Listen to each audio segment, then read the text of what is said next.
commenced with an event that no one at the medical facility could decipher. On a frigid, rain-soaked evening, an injured German Shepherd limped past the automatic entry. 3 small puppies followed closely in its wake. Devoid of a leash or an owner, their eyes reflected only suffering, and their fur was caked with mud. The staff members were immobilized by the sight. One caregiver let her coffee cup fall. Subsequently, the canine looked upwards, its gaze not fearful, but filled with determination. A short while later, a nurse accessed the patient database, recognized a name from previous records, and was overcome with tears. The events that ensued unraveled an enigma, a connection formed through a struggle for existence, and a definitive act of devotion that would deeply move the entire community. For those who believe in the restorative influence of animals and the profound, unspoken connection between a dog and the humans it cherishes, this narrative will resonate deeply. It was anticipated to be merely another work period. Nurse Evelyn Hart had just started her shift at St. Miriam General when the doors slid open. It was not for an emergency vehicle or a first responder, but for an entirely unforeseen arrival. A rain-drenched German Shepherd hobbled through the main entrance, moving as if with complete certainty of its destination. Its coat was matted with grime, and its left paw dragged noticeably. However, it was not the dog itself that caused everyone to stare. It was the 3 minuscule puppies following him like diminutive shadows. They shivered, were soaked through, and appeared far too young to navigate the city streets unaccompanied. Yet, there they were, traversing the gleaming tiled floor of a hospital as though guided by a clear objective. For an instant, all activity ceased. Conversations, the sound of footsteps, the regular beeping of equipment in adjacent rooms, all paused, superseded by audible gasps and the faint clicking of claws on the linoleum. Evelyn, positioned near the nurse's station, made eye contact with the dog. What she perceived was not apprehension. It was an emotion far more profound. Sorrow, desperation, a plea. He emitted no bark, no growl. He simply remained stationary, his body protectively shielding the puppies, as if challenging anyone to attempt to cause them harm. One of the puppies ventured forward, its small mouth clutching what seemed to be an old infant's sock.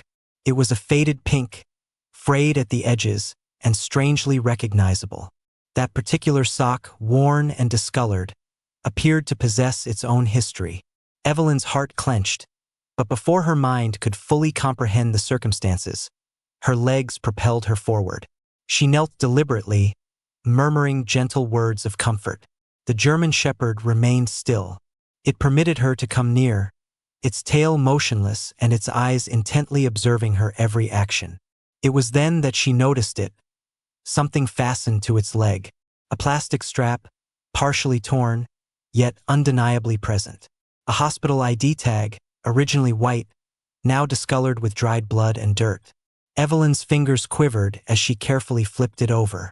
The writing was almost illegible, faded by time and wear. However, the barcode was still intact. Her initial curiosity transformed into something else entirely. A sense of dread. No stray animal should be wearing a patient identification band. "Someone scan this," she requested, attempting to keep her voice steady. A technician nearby paused, then hurried over holding a tablet. The scanner's beep seemed to reverberate more loudly than usual, and the name that materialized on the screen almost caused Evelyn to drop the tag. Rachel Knox. The room descended into a profound silence. The name was significant, representing an unresolved tragedy that had been obscured by 2 years of unanswered questions. Rachel had been a patient there, a young woman. She had disappeared following a prenatal checkup and had not been seen since. The German Shepherd whined softly, nudging Evelyn's hand. A lump formed in her throat. She was not merely observing a stray animal. She was in the presence of a silent witness, perhaps even a survivor who had borne this immense burden through time, inclement weather and traumatic experiences, and had somehow managed to return. And now, accompanied by 3 puppies, he was seeking assistance. The full extent of this situation was only beginning to unfold. What had become of Rachel? Who were these puppies? Why had they appeared at this particular time? And how had this devoted dog managed to find its way here alone? The narrative possessed far more depth than anyone initially grasped. Evelyn was rooted to the spot. The name displayed on the screen confronted her like an apparition emerging from her recollections. Rachel Knox.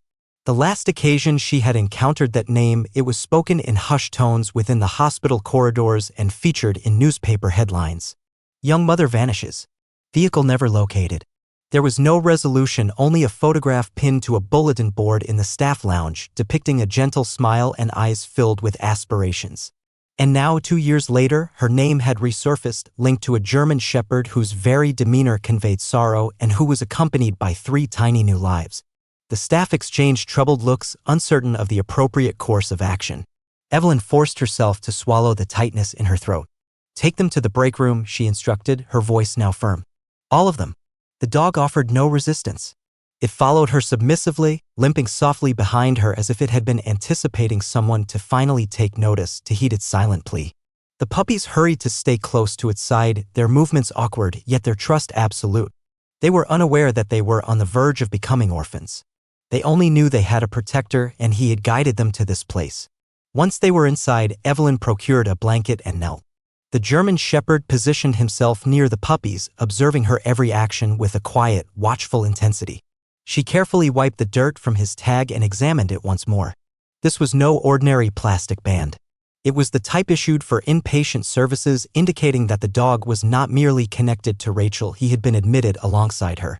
A colleague, Louise, who was both intrigued and dubious, approached with a tablet. "I can attempt to cross-reference the old records," he proposed. After a few clicks, the pieces of the puzzle started to align. Rachel Knox, age 28, pregnant, with a due date of December 5th.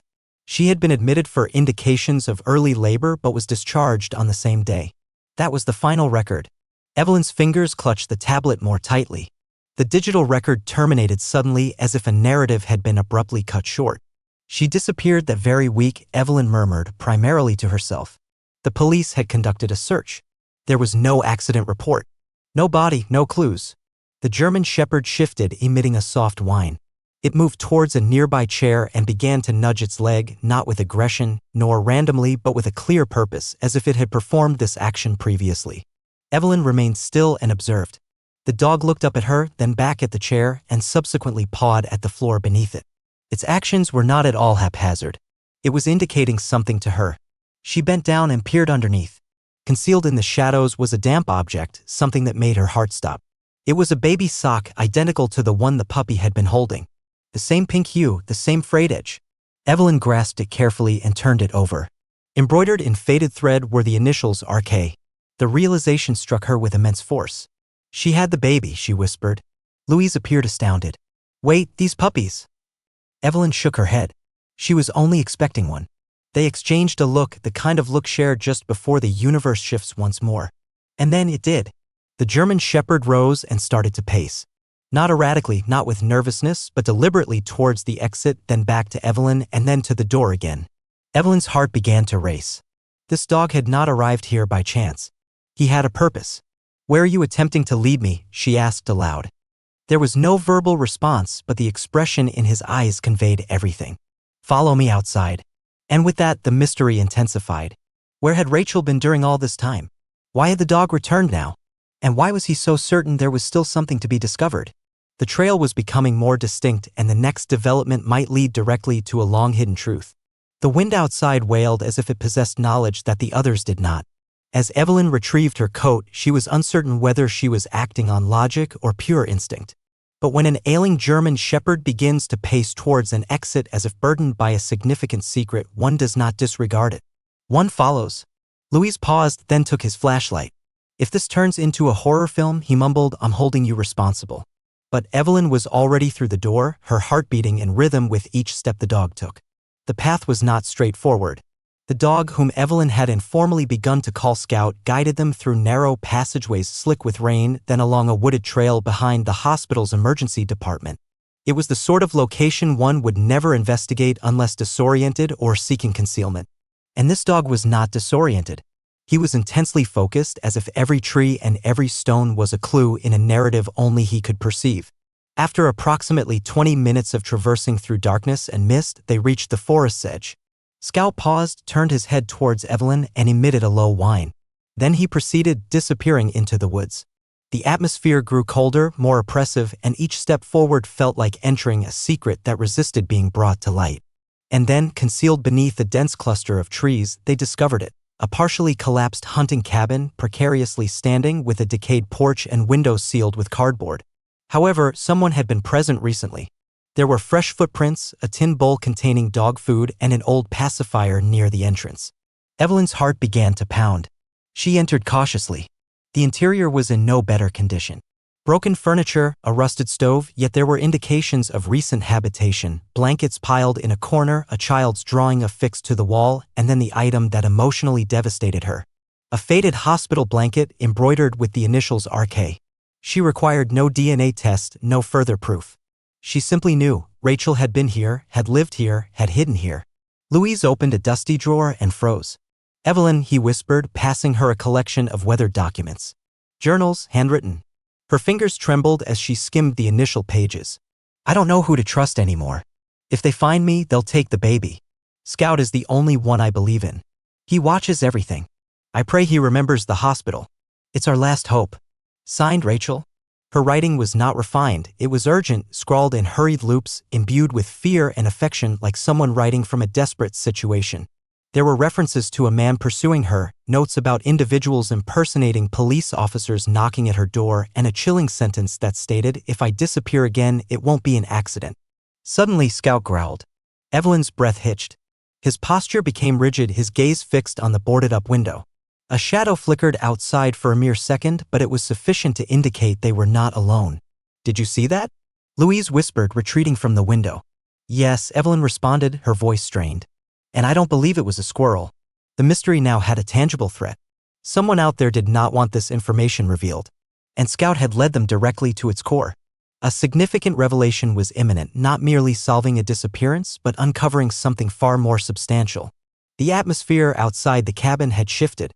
It was palpable, thick and oppressive, as if the forest itself was holding its breath. Scout remained rigid by the window, his fur raised, ears alert, eyes concentrated on a shadow that seemed to waver just beyond the glass. Evelyn's intuition urgently signaled one thing: danger. She gestured to Louise, who was still examining Rachel's journal, and indicated the window. Louise moved with caution, approaching slowly, peering through the rain-streaked boards. And then he, too, observed it. A figure in a long coat, lingering near the trees, watching them. "Who on earth?" Louise whispered, edging towards the door. Evelyn caught his arm. "Wait," she murmured. "We don't know who that is." But it was too late. A knock. Not forceful, not hurried, simply deliberate. Then a voice followed, low and gravelly, the kind that sounded overly amiable. "Is everything satisfactory in there?" Evelyn was paralyzed. The voice did not belong to any park ranger or police officer she had ever encountered. It sounded artificial, like a poor actor in a disturbing drama. Louise opened the door just wide enough to look out. A man in a forest green jacket stood beneath a gnarled tree, a badge affixed to his chest. "I'm with Wildlife Services," he stated, his smile appearing too readily. Saw movement from a drone camera. Wanted to ensure no one was squatting. But Evelyn was not convinced. Neither was Scout. The dog growled again, a deeper, more instinctual sound. It was not a sound of unease. It was one of protection. Louise requested identification from the man. The stranger paused. "It's in the truck," he replied, gesturing towards a vehicle parked a considerable distance away, much too far for any genuine field operative to leave it. Then Evelyn noticed it, just visible beneath the man's sleeve. A tattoo, faded but still discernible. An Ouroboros symbol with a jagged line through its center. Her heart sank. Rachel's journal had described that exact mark. The man from the hospital, the one who warned me not to speak. He had a tattoo like a snake eating its tail. Said it was a symbol for silence. The words replayed in her mind like a caution whispered from the past. Louise stepped back and closed the door. "We need to leave now." They hastily gathered the journal, the sock, the baby clothes, anything that could substantiate Rachel's presence there. Scout required no instruction. He lunged for the door, pushing it open with his nose, barking as he dashed towards the trees.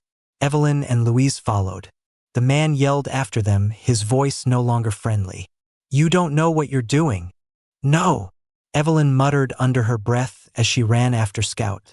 "But you just confirmed that you do." They raced through the forest, navigating mud and thorny bushes, adrenaline suppressing their fear. Behind them, they heard a car door slam, tires spinning on gravel. Someone was undoubtedly pursuing them, or worse, attempting to intercept them. But Scout ran with assurance. He was not guessing. He was not fleeing without direction. He was leading, guiding, and protecting.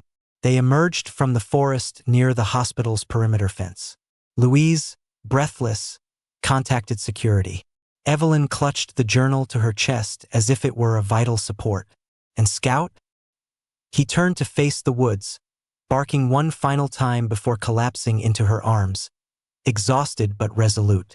Just as Evelyn believed the night had yielded all its secrets, another revelation emerged. They examined the final page of the journal. A note, scribbled hastily, partially torn but still readable.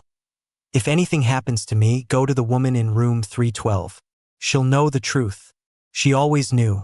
The investigation was now leading directly into the past, and the answers awaiting in room 312 might be more than anyone was prepared for. The hospital appeared transformed now. The same bright illumination, the same sterile aroma, yet everything felt altered. Evelyn traversed the corridors not merely as a nurse, but as someone who had become entangled in a narrative too significant to overlook. Scout walked beside her, slowly but resolutely, his fur still moist from the woods. The puppies were secure with the veterinary team, wrapped in warm towels and having received their first meal in what felt like an eternity. But Evelyn's thoughts were racing. The journal, the stranger, the tattoo, and now room 312. Before they could enter, Evelyn conceived another plan. She turned and headed towards the laboratory. "We need a DNA test," she stated firmly to the technician on duty. "This cannot be delayed." She provided the items: Scout's blood sample, the sock, and a tissue sample from one of the puppies. The lab technician arched an eyebrow. "You believe they're connected?" Evelyn did not waver. "I am certain they are, and I require proof." While the samples were being analyzed, Evelyn proceeded slowly to the palliative care wing. Room 312 was situated quietly at the corridor's end. Inside, Lillian Knox rested beneath soft blankets, her complexion pale, yet she was alert. Time had imparted a frailty to her, but her eyes, they conveyed histories, decades of them. When Evelyn mentioned the name Rachel, the elderly woman's lip quivered. "You've seen her," she whispered. "No," Evelyn replied gently, "but I believe I found her trail.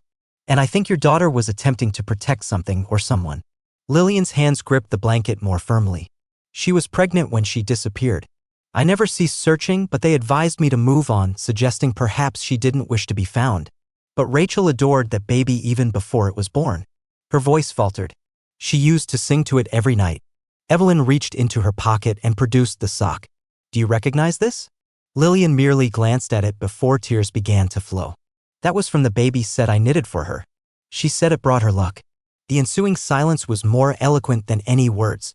It was the kind of silence where sorrow and hope intersect. An hour later, Evelyn received the call. The DNA results were available. Back in the laboratory, the report was unambiguous. The puppies shared maternal DNA markers with Rachel Knox and exhibited a strong genetic correspondence to Lillian. Evelyn's knees almost gave way. The puppies, they were Rachel's children, which signified that she had survived the disappearance. She had given birth alone somewhere in the wilderness. She had brought 3 lives into the world. And she had remained alive long enough to raise them, long enough to train Scout to bring them to safety. And Scout, he was not merely a dog. He was a guardian, a rescuer, a living testament to Rachel's fortitude. Louise entered just as Evelyn wiped a tear from her cheek. "Are you all right?" he inquired. She nodded slowly. "Better than all right. I believe we've just found a family that never lost faith in one another." Then Evelyn showed him another page from the journal, one she hadn't observed previously, a rough sketch of a map with arrows indicating a location 80 m distant. A town Rachel used to speak of, noted underneath in barely legible script, "If all else fails, find the old trail." Scout knows. A spark ignited within Evelyn. Rachel might still be alive, and the subsequent phase of their search could not be postponed. The pieces were finally aligning, but the most crucial piece was still missing, waiting to be found. Room 312 seemed suspended in time. The walls were silent, yet imbued with the kind of quietude that arises only from years of unheeded prayers. Lillian Knox was now sitting upright, her gaze fixed on Evelyn as if awaiting the resolution of a story in which she had been ensnared for far too long. Her hands trembled, not from physical ailment, but from something more profound. Hope finally permitted to surface. Evelyn placed the DNA results on the bedside table, but she had no need to articulate them. Lillian had already perceived the truth in her expression. "They're hers, aren't they?" she inquired, her voice little more than a whisper. Evelyn affirmed. "Yes, all 3 puppies. Rachel had them. And they're alive." The elderly woman's composure shattered. Years of anguish erupted in a single exhalation. Tears streamed down her face as she covered it with her hands. "She survived," she wept. "My baby, she survived." Evelyn moved nearer and took her hand. "And she didn't just survive, Lillian. She raised them. She trained the dog, Scout, to bring them to us. She entrusted him with everything. And he succeeded." For an extended moment, the sole sound in the room was the soft whimpering of joy, disbelief, and profound emotional release. Then Lillian looked up, her eyes filled with such a fierce determination it almost startled Evelyn. "So, where is she now? Where's my daughter?" It was then that Evelyn presented the map, the sketch trail from Rachel's journal, the name of the town, Tanner's Bend, a remote location deep in the hills, nearly 80 m away. Evelyn's voice lowered. "A woman reported seeing a frail figure near the trails last week. She was accompanied by a German shepherd. The woman thought it was an illusion, said the dog was guiding her as if it were searching for something." Lillian's face turned ashen. "Rachel used to hike there as a young girl. When things became overwhelming, she would go to the bend to think. I taught her how to follow deer trails. Told her that quietness did not equate to weakness. The fragments of the puzzle were not merely falling into place, they were interweaving a narrative of survival and affection transmitted from mother to daughter and now safeguarded by a dog who refused to allow that legacy to perish." Back in the vet's examination room, the puppies were nestled together, their bellies full, finally secure. Scout, utterly drained, was receiving intravenous fluids, but his eyes followed Evelyn's every move. And when she put on her coat, took Rachel's journal, and moved towards the door, he lifted his head slightly and emitted the faintest growl, not a threat, but a clear indication that he intended to accompany her. Louise, observing from the corridor, shook his head with a slight smile. "You're actually going, aren't you?" Evelyn turned, her gaze resolute. "This isn't just a rescue operation. It's a commitment." Rachel left clues, but Scout, he carried the essence of the story. "And we are not stopping now." They prepared a hospital van. Scout rested calmly in the back, his eyes fluttering closed, yet his tail thumped once each time Evelyn spoke Rachel's name. The puppies would remain with Lillian for the time being. She kissed each of their heads as if being reintroduced to a future she had believed lost. "Tell her," Lillian said to Evelyn. "Tell her I never stopped waiting." As they departed into the gathering mist, Evelyn glanced at the map once more. The path was not distinct, the trail was unindicated, and the weather was deteriorating. But none of that was of consequence, because when a mother strives to shield her children and a dog endures hardship to honor her final wish, one follows. One completes what they initiated.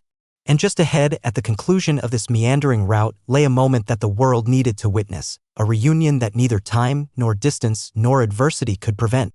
The journey to Tanner's Bend was protracted, silent, and suffused with that palpable suspense that arises when one senses an impending conclusion, yet it remains tantalizingly out of reach.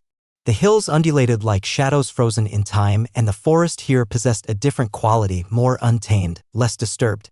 Evelyn clutched the map Rachel had sketched, her thumb tracing the ink as if it could somehow transmit a message to its creator. She glanced at Scout in the rear seat. He was curled tightly but remained vigilant, his eyes observing every turn in the road. And each time she whispered Rachel's name, his tail gave a slight thump, as if he understood, as if he recalled. They stopped at an old gravel road near the bend. There were no markers, no signs, no fences, only nature reclaiming everything. Evelyn exited the vehicle and was met by crisp air and a silence so profound it felt hallowed. The woman who had reported the sighting met them there, a softly spoken hiker named Maggie who was still uncertain if she had not merely imagined the entire incident. "It was early morning," she stated, indicating the trailhead. "I saw a woman near the trees, thin, pale." She stumbled. "And the dog, he looked just like yours, kept trying to support her." Evelyn's throat constricted. "Which direction?"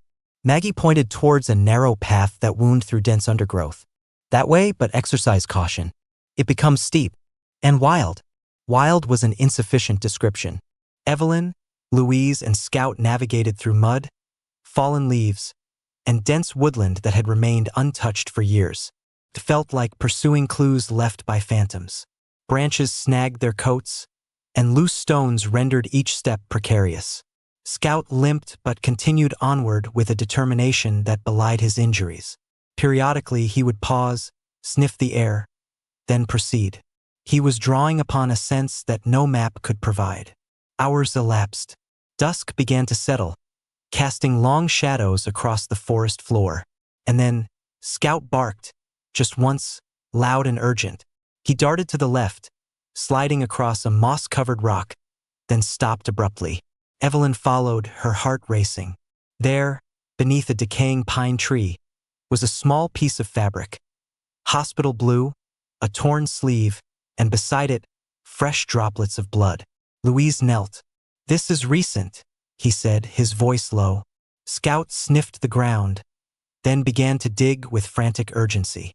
Evelyn knelt beside him, and then, beneath a mass of leaves and vines, they saw it. A narrow crevice, a cave. Evelyn gazed into the darkness, her pulse throbbing in her ears. "She's in there," she whispered. "I can sense it." Louise hesitated. "Evelyn, if she's injured, she's alive." Her voice was resolute. They entered cautiously, flashlights scanning the stone walls, the air damp and motionless. Deeper they ventured, following scuff marks on the ground and the faint, unsettling echo of Scout's breathing. The silence was overwhelming, but then a soft sound. Not a voice, not a cry, but a heartbeat. Scout moved more quickly, then halted at the cave's rear. And there, curled in the dimness, was Rachel. She was barely conscious, her face pale, her lips chapped, one arm protectively holding something close to her chest, the tattered sock. Her eyes fluttered open at the sound of Scout's whimper. And when she saw Evelyn, she managed a single word: "Safe." Evelyn sank to her knees. "They're safe. All three. Your mother is waiting. You did it, Rachel. You saved them." Rachel attempted to speak again, but the immense weight of exhaustion suppressed her words. Evelyn drew her close. "You held on long enough. You brought them home." The radio crackled, "Medical evac inbound." Louise called out from the cave entrance. "They'll be here in 5. Rachel's breathing eased. Her eyes closed, but this time it was not with fear. It was with relief. She had accomplished the seemingly impossible. Hidden from a menace, given birth in the wilderness, raised her children with a dog as her devoted protector. And now, finally, she could relinquish her struggle, because the world had caught up. The true conclusion, however, was yet to unfold. Rachel's body was cold, yet her pulse, though faint and weak, continued to beat.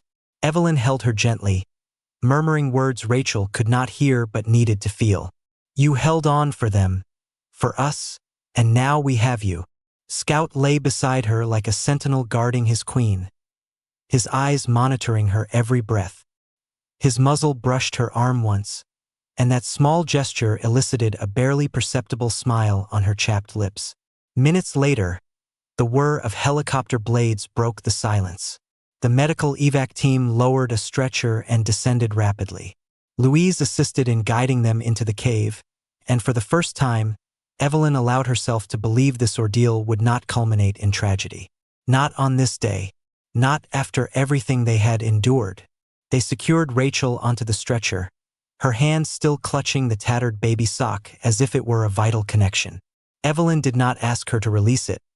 She simply tucked it beside her chest and whispered, "You're going home." The flight back was swift, urgent, but in the most positive sense. And when they landed on St. Miriam's helipad, the world awaiting them below was not the same one Rachel had departed from. Nurses were lined up, doctors stood motionless, and people stared as if witnessing a sacred event. And at the center of it all stood Lillian, Rachel's mother, holding the paw of one of her grandpups, which wagged its tail as though the family reunion had already commenced. As the stretcher was wheeled out, Lillian stepped forward. For a moment, she was unable to move, her feet seemingly fixed to the ground, her heart lodged in her throat. But then Rachel's eyes fluttered open. She blinked against the light, squinted at the assembly, and when she saw her mother, she gasped, "Mom." Lillian's composure broke. She rushed forward and clasped Rachel's hand in both of hers, sobbing as if the world had split open and poured every conceivable emotion into that single instant. "You came back to me," she whispered. "You came back." Rachel, barely audible, replied, "I had to for them." Evelyn turned away, struggling to contain her tears. This was the reality of survival, not pristine, not effortless, but raw, sacred, and earned with every single breath. Scout was brought in next, a veterinarian walking beside him, his force still connected. His eyes met Rachel's, and even through their shared exhaustion, they communicated something that transcended language, a bond forged in fear, refined by survival, and solidified by an absolute, unbreakable love. In the subsequent days, the story proliferated rapidly. News crews stationed themselves outside the hospital. Reporters persistently requested interviews, but Rachel declined most of them. Her priority was not public attention, it was healing, rebuilding, holding her puppies, and walking the hospital corridors with Scout by her side once more. And then, a day arrived that no one had anticipated. Rachel stood at a podium in the hospital's courtyard and announced the establishment of Scout's Light, a foundation devoted to supporting trauma survivors and rescued animals. Her voice was still gentle, but it resonated across the assembled crowd. "This dog saved me," she stated. "He didn't just bring my babies home, he carried our story, and I want to help others carry theirs." People wept and applauded, but the most impactful moment was one of silence, when Rachel knelt beside Scout, looked him in the eyes, and whispered, "We made it." They had, indeed, together. From the wilderness to the world, from whispers to a resounding affirmation. This narrative was not merely about survival, it was about choosing love in the face of fear, about a mother's fortitude, a dog's unwavering loyalty, and the indelible connections that bind us even when the world attempts to sever them. If this conclusion has touched your heart, it is a testament to the power of such bonds.